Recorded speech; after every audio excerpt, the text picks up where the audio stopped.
Hi, I'm Seth with Land to House. I'd like to introduce to you the Land to House trekking poles. These are available both on Amazon as well as landtohouseshop.com. Also, for watching this video, I'd like to provide you with a discount code, link in the description down below.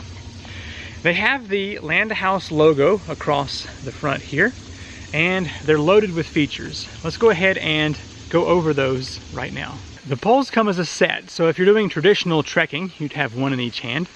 Or if you're just doing casual hiking, you could share one with a friend or loved one. Let's go ahead and break these apart.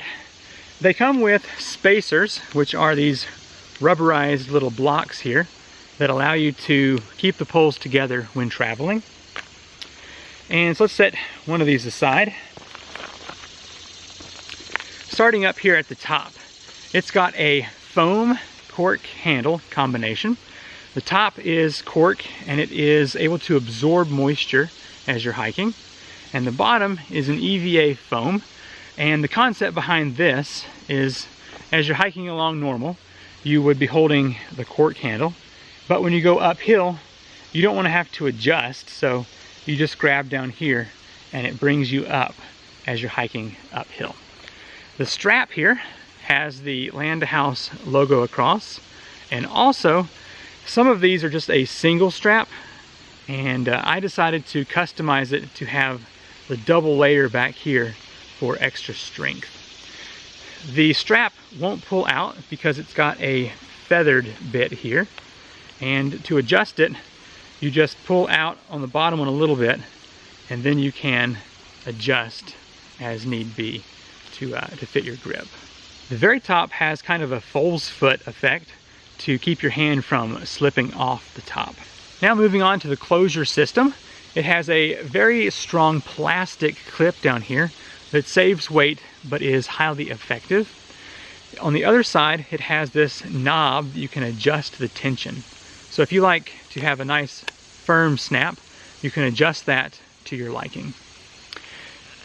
The indicator marks are both metric and imperial, so depending on your preference you can use those. When you pull too far, there is a stop indicator so that you will not go too far as you're pulling the pole through. It's in a 3-section piece, and the bottom one has no markings except for your stop marker there. Same type of clasp. Now moving on down to the tip of the pole, there are a couple of different options for you. You can use the rubberized tip for pavement. You can pop that tip off for a carbide point that will allow you to go over rocks and hard surfaces out in the wood. And there's also 2 baskets that are rubber. Not your cheap plastic stuff, but durable rubber. And they are threaded to allow you to go between the sand basket and the snow basket. The maximum height of the trekking poles is 53 inches. At 5'11", this is much too high for my use. So you're definitely able to use these even if you're pushing 6'3" or 4. The weight of a single pole is 180 grams or 6.34 ounces. But it's very strong because it is 70-75 aluminum. If you would like to pick up a pair of these, follow the links in the description down below and be sure to use that discount code. I definitely appreciate you taking the time to watch and hope you enjoy your trekking poles. See you in the next video.